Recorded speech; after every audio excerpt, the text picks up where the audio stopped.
क्योंकि जितने भी सेंट्रल गवर्नमेंट से फंड्स आते थे वो डाइवर्ट हो जाते थे। जी। इस बिल्डिंग के लिए वो अलॉट करते थे, यहाँ के लोकल पॉलिटिशियन उसको दूसरी तरफ। और मैं बड़े अफसोस से कहना चाहूँगा कि जम्मू के पॉलिटिशियंस ने कभी इसके लिए लड़ाई नहीं की। बट वही एक कारण है ना, क्योंकि हम देखते हैं कि जीएमसी के अलावा कोई भी ऐसा प्रोमिनेंट इंस्टीट्यूशन हमारे पास नहीं है जिसमें हेल्थ इंफ्रास्ट्रक्चर जो है उसे स्ट्रॉन्ग किया जाता जम्मू में। उसके बाद मैं आपको ये बड़ा इम्पॉर्टेंट बात बताऊंगा कि हमारे इस मेडिकल कॉलेज की हिस्ट्री में और डिपार्टमेंट की हिस्ट्री में ज़्यादातर मिनिस्टर्स जी। और जितने भी सेक्रेटरी हेल्थ कमिश्नर रहे वो जम्मू से रहे। जी। लेकिन अफसोस की बात यह है, मैं उसको कहूँगा कि it was lack of vision, या उनको फीडबैक देने वाले लोकल एडमिनिस्ट्रेटर थे वो स्ट्रगल नहीं करते थे, और जम्मू की पब्लिक इसके लिए रिस्पॉन्सिबल की थी क्योंकि उन्होंने भी कभी हाईलाइट नहीं किया कि ये होना चाहिए ये। पावर भी इनके पास रही, बावजूद उसके जम्मू पर कभी फोकस नहीं किया। लेकिन प्लानिंग का कोई इनका विजन नहीं था कि जम्मू में क्या चाहिए। जी। जैसे मैं बताता हूँ, 89 में जी। हमारे जम्मू से ही हेल्थ मिनिस्टर थे, उनका नाम लेना नहीं चाहूँगा, मैं नाम भी ले दूँ तो कोई फर्क, डायनेमिक थे, चिप साहब थे। जी। उन्होंने जब फंड्स नहीं मिलने शुरू हुए, बड़ा डिले हुआ, शेख साहब की डेथ हो गई, जी। तो शेख साहब ने एक इंसिडेंस में कहना उनके ट्रिब्यूट्स में बड़ा इम्पोर्टेंट समझूंगा, वो एक दफ़ा नर्सिस के फंक्शन में आए, जी। तो उन्होंने ये वहाँ पे कमेंट किया कि मेरा एक ड्रीम है कि जम्मू का मेडिकल कॉलेज बने। जी। तो उन्होंने कमेंट किया, ये आपके प्रिंसिपल बैठे हुए हैं, जी। इनसे पूछिए कोई फंड्स की कमी है, मैं इनको फंड देता हूँ, हर साल लैप्स करके वापस भेज देते। आप इमेजिन करिए, जो बडिंग इंस्टीट्यूशन में फंड्स चाहिए होते हैं उसको आप वापस करो, इसका मतलब है इट इज़ इनसफिशिएंसी, यानी कि हमें नीड ही नहीं है तो उसे वापस कर दिया गया, फंड्स वेस्ट हो गए। जी। फिर जाके जो ये फंड डाइवर्ट करते थे, चिब साहब ऐसा सुनाते हैं कि मैं प्लानिंग कमीशन में गया, तो उन्होंने जब फंड अलॉट किए तो मैंने उस पर एक लाइन लिखवाई जी। कि ये फंड स्वाय मेडिकल कॉलेज की बिल्डिंग के और कहीं यूज़ नहीं कर सकते। बन गए, जी। मेडिकल कॉलेज आया। 72 में ये हॉस्पिटल SMGS था, ओवर क्राउडेड था, इसमें 5-6 डिपार्टमेंट एक ही जगह कंसंट्रेटेड थे। वो कौन से डिपार्टमेंट थे? Surgery, medicine, gynae, paediatrics, ENT, आई, आर्थो। जी। यही अस्पताल अगर आप कंपेयर करें तो श्रीनगर में इन्हीं स्पेशलिटी के अलग हॉस्पिटल बन गए।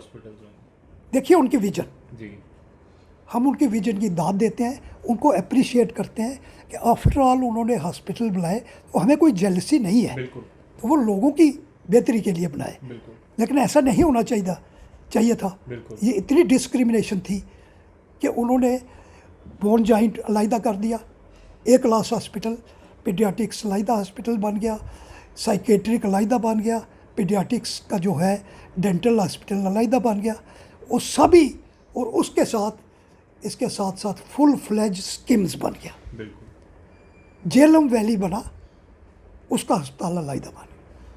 नहीं, पूरी तरह से जम्मू की जो लीडरशिप है वो पूरी तरह से वहाँ फेल रही। मैं कहूँ अटर फेलियर थी। जी। अब हम ये समझना चाह रहे हैं कि जैसे कोविड का एक पेंडेमिक जो है, ये सडन एक पेंडेमिक सबके ऊपर आया, ये पहली बार था, डॉक्टर को एक्सपर्ट नहीं है, कोई भी व्यक्ति एक्सपर्ट नहीं है।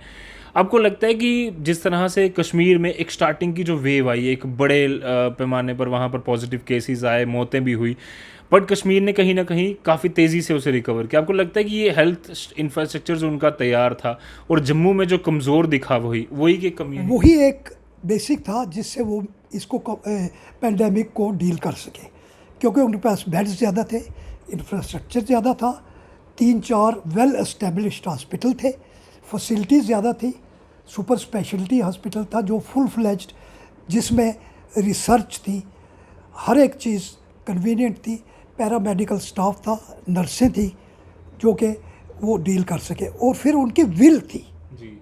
विल भी इम्पॉर्टेंट होती है, क्योंकि इस कॉन्टेक्स्ट में आपको मैं बताना चाहूँगा, 90 तक ये हॉस्पिटल बहुत अच्छा चलता रहा। हमने सोचा बड़ी प्रोग्रेस होगी, सब कुछ होगी।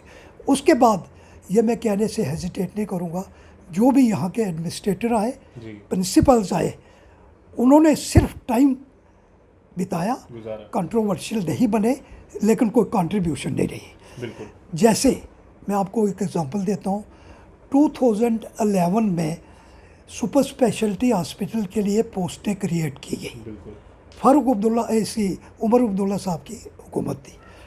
इन्होंने कहा भाई खूब पोस्टें क्रिएट करो ताकि सुपर स्पेशलिटी हॉस्पिटल बढ़े। क्रेडिट लेने के लिए सब आगे आ जाते थे, कोई कहे हम इसका इनागोरेट करेंगे, कोई कहे कोई करेंगे, हमें उससे कोई मतलब नहीं था। हम चाहते थे ये बने ताकि इसके क्या फ़ायदे हों, इसका बजट अलहदा हो, मेडिकल कॉलेज के साथ लिंक ना हो, फैकल्टी अलहदा हो, लोगों को बाहर ना जाना पड़े, इसका ऑडिटोरियम अलहदा हो जहाँ पे सेमिनार्स हो सके, बाहर से एक्सपर्ट आ सकें, और जो भी रिसर्च वर्क है वो आम जनता को उन्होंने पोस्टें क्रिएट करवाई। और आपको बड़ी हैरानगी और परेशानी होगी, बल्कि आप ये सोचोगे ये क्या हो गया।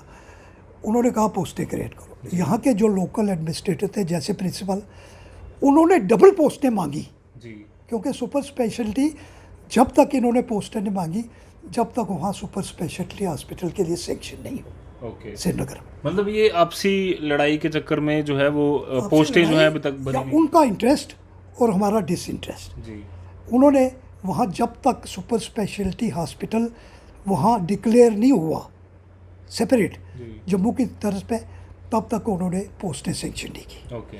जब पोस्टें सेक्शन की तो यही लोग प्लानिंग कमीशन में जाके इन्होंने उनसे आधी पोस्टें मांगी।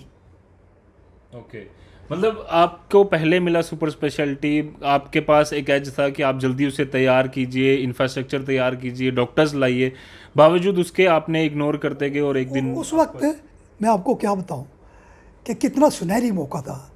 प्रिंसिपल जम्मू का, कमिश्नर जम्मू का, मिनिस्टर जम्मू, और तीनों होने के बावजूद आपका जो आज सुपर स्पेशलिटी जो है वहाँ पर ओपीडीज 2-4 चल रही हैं, उसके अलावा कोई काम नहीं होता। और उन्होंने रूल्स भी बना दिए कि इस रूल के तहत जो लोग अवेलेबल हैं सुपर स्पेशलिटी में मेडिकल कॉलेज में उनको एडजस्ट करिए।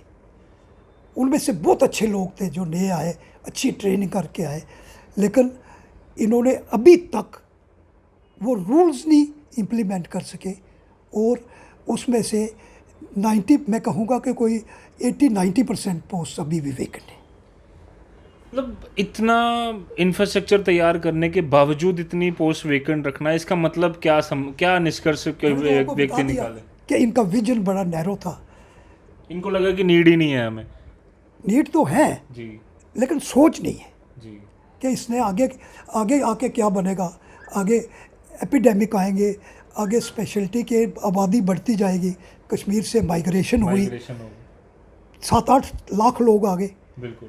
डोडा, भद्रवाह, आपको पता है जम्मू की पॉपुलेशन सडनली बढ़ी। बिल्कुल। क्यों बढ़ी? सिर्फ कश्मीरी माइग्रेंट नहीं आए, डोडा, भद्रवाह, रजौरी, किश्तवाड़, जो रूरल अर्बन नॉर्मल माइग्रेशन है वो भी लगातार चलती रही वहाँ पर। और it was explosion of the and it affected the infrastructure for everything. Right. और स्पेशली जिसमें हम अफोर्ड नहीं कर सकते थे मेडिकल। जी। पानी की तंगी हुई, बिजली की तंगी हुई, ज़मीन की तंगी हुई। सब कुछ करने के लिए सेल्फिशनेस इतनी आ गई कि they could not solve the problem. अब किसका रोल था? ये तीनों का होना चाहिए ना। बिल्कुल। मतलब तीनों, जैसे गवर्नमेंट किसकी है वो अच्छे से काम करे, जो एडमिनिस्ट्रेटर ब्यूरोक्रेट्स बैठे हैं वो काम करे, लोकल लीडरशिप काम, डॉक्टरों की प्रॉब्लम सॉल्व करे। बिल्कुल।